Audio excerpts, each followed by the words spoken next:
اعوذ باللہ من الشیطان الرجیم بسم اللہ الرحمن الرحیم۔ السلام علیکم، میں مسز احمد آج نئے سبق کے ساتھ حاضر ہوئی ہوں۔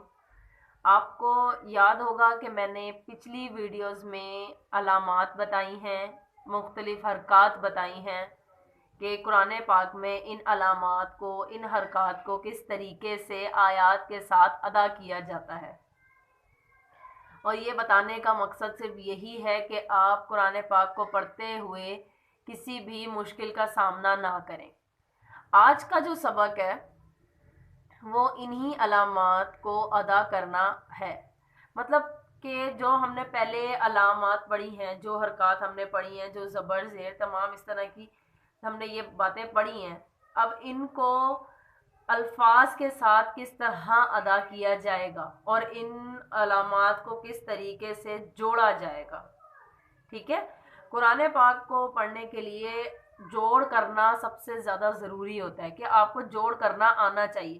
دیکھیے، اگر ہمیں جوڑ کرنا آتا ہوگا اور ہم قرآن پاک پڑھتے ہوئے کسی بھی لفظ پہ رک جاتے ہیں یا اٹک جاتے ہیں، تو ہمیں جوڑ آتا ہوگا نا، تو ہم فٹافٹ اس لفظ کا جوڑ کر کے وہ لفظ ادا کر سکتے ہیں۔ لیکن اگر ہمیں جوڑ ہی نہیں آتا ہوگا تو پھر ہمارے لیے لفظ ادا کرنا مشکل ہو جائے گا۔ صحیح ہے، اب ہم پہلے لفظ سے سٹارٹ کرتے ہیں۔ اس سے پہلے میں کہنا چاہتی ہوں کہ جن لوگوں نے ہمارا چینل سبسکرائب کیا ہوا ہے وہ آگے اس کے لنک ضرور شیئر کریں اور آگے مزید لوگوں کو اس سے فائدہ اٹھانے کا کہیں کہ یہ چینل ہے، آپ اس سے قرآن پاک بآسانی سیکھیں۔ اور جن لوگوں نے ہمارا چینل سبسکرائب نہیں کیا ہے، برائے مہربانی وہ ہمارا چینل سبسکرائب کریں اور بیل آئیکن کو ضرور کلک کریں تاکہ آنے والے سبق کو آپ مس نہ کریں۔ ٹھیک ہے، ہم اپنی زندگی میں جو ہم لوگ مختلف قسم کی ایپس یوز کرتے ہیں، ان میں سے بہت سی چیزیں ایسی ہوتی ہیں جو ہمیں مطلب اچھی لگتی ہیں اور آگے ہم اپنے فرینڈز میں، گروپس میں ضرور شیئر کرتے ہیں۔ تو ہم مسلمان ہیں الحمدللہ، ہم قرآن پاک کی آیات کو، قرآن پاک کو پڑھنے کے طریقوں کو کیوں نہیں شیئر کر سکتے؟ اس مطلب ویڈیوز کو، اس طرح کے لنکس کو شیئر کرنے میں شرم و عار محسوس نہیں ہونی چاہیے۔ صحیح، تو مزید اب میں آپ کا وقت ضائع کیے بغیر ویڈیو کا افتتاح کرتی ہوں۔ پہلی ہمارے پاس علامت کیا ہے؟ پہلا لفظ کیا ہے؟ زبر۔ آپ کو یاد ہوگا میں نے آپ کو زبر زیر پیش ادا کرنے کا طریقہ بتایا تھا کہ زبر اور پیش جو ہیں وہ ان کی زبر کی کھڑی آواز نکلتی ہے، زیر کی بالکل باریک اور نچلی آواز نکلتی ہے، جبکہ پیش کی منہ بھر کے آگے رو کر کے آواز نکلتی ہے، منہ بھر کے کہا جاتا ہے، پیش ادا کیا جاتا ہے۔ صحیح، تو آگے اسی طرح بالکل لفظ ہے الف زبر آ۔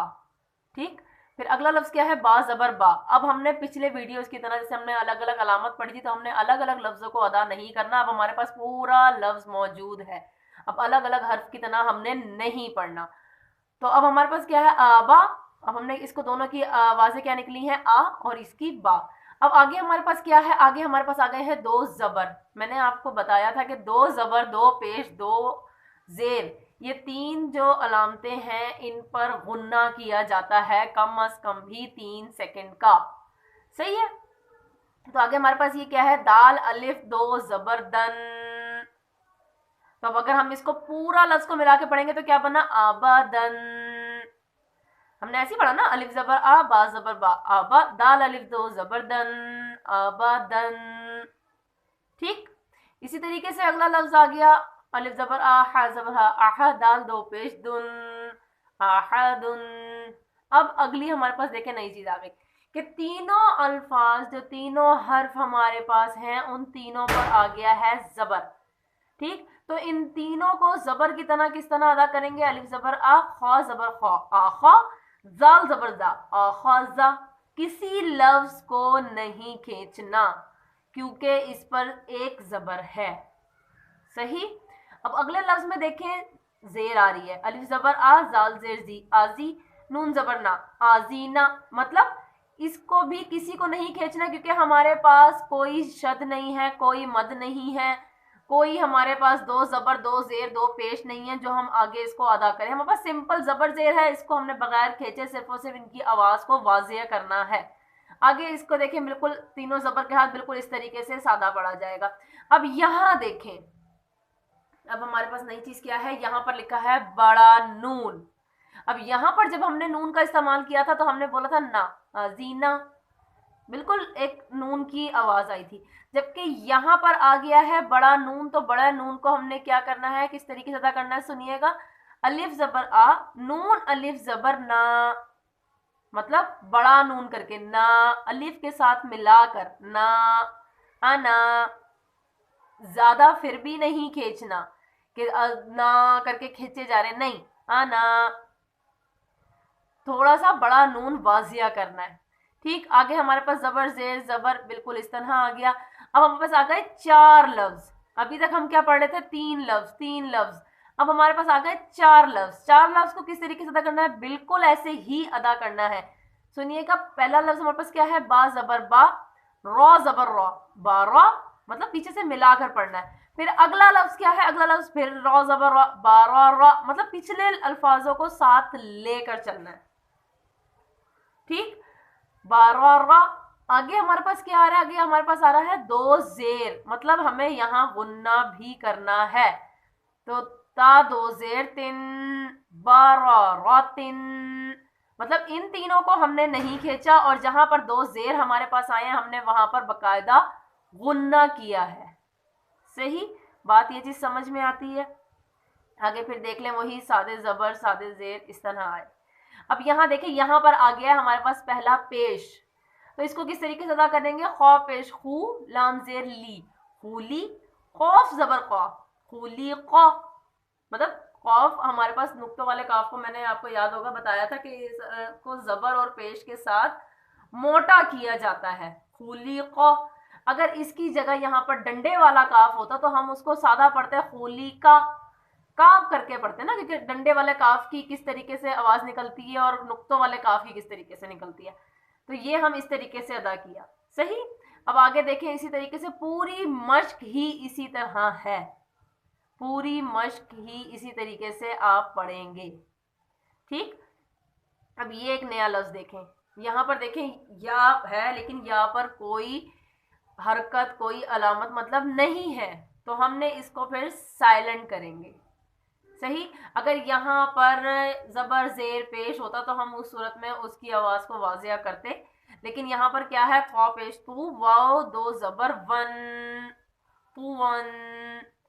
تب یا کہیں نہیں آئے گا پھر، کیونکہ اس میں کوئی علامت نہیں ہے نا.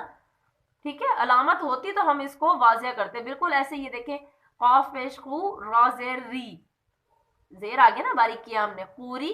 اب یا پر کچھ بھی نہیں ہے اور یہاں پر حمزہ پہ زبر ہے، تو یا سائلنٹ ہے. آگے حمزہ پہ زبر آ گیا، آ، حمزہ زبر آ، پوری آ، پورا لفظ پڑھا جائے گا اور یا سائلنٹ ہو جائے گا. اگر یا پر کوئی زبر زیر پیش ہوتا تو اس صورت میں ہم اس کو ادا کرتے. صحیح.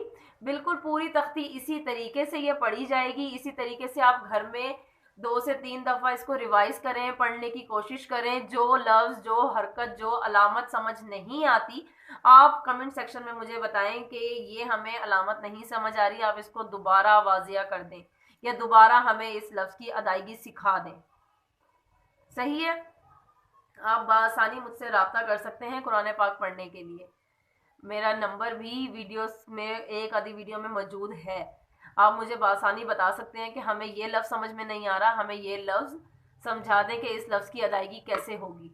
آپ اس جو ہے نا پوری تختی کو گھر میں 3 سے 4 دفعہ پڑھیں گے، انشاءاللہ آپ کو تمام الفاظ یہ سمجھ میں آ جائیں گے. جوڑ اگر آپ کو آتا ہوگا، میں بار بار یہی کہوں گی، جوڑ اگر آپ کو آتا ہوگا قرآن پاک میں، آپ کسی بھی لفظ پہ اٹکتے ہیں، آپ جوڑ کر کے بآسانی اس لفظ کو ادا کر سکتے ہیں. اگر جوڑ نہیں آتا ہوگا تو اس صورت میں آپ کو پریشانی کا سامنا ہوگا، جو ہم نہیں چاہتے کہ ہمیں پریشانی کا سامنا ہو. ہم قرآن پاک کو بآسانی صحیح طریقے سے صحیح علامات اور حرکات کے ساتھ ادا کر سکیں. ٹھیک.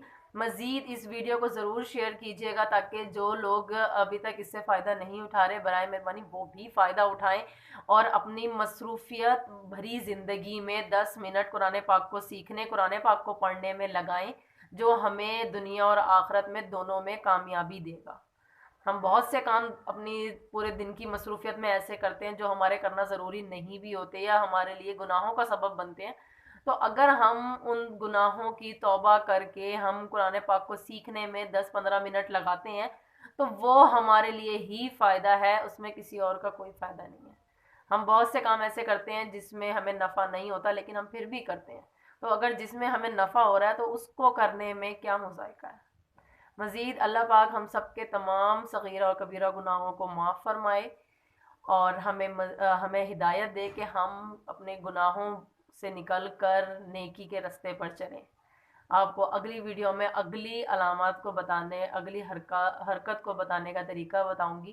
اپنا اور اپنے گھر والوں کا خیال رکھیے گا۔ اللہ حافظ۔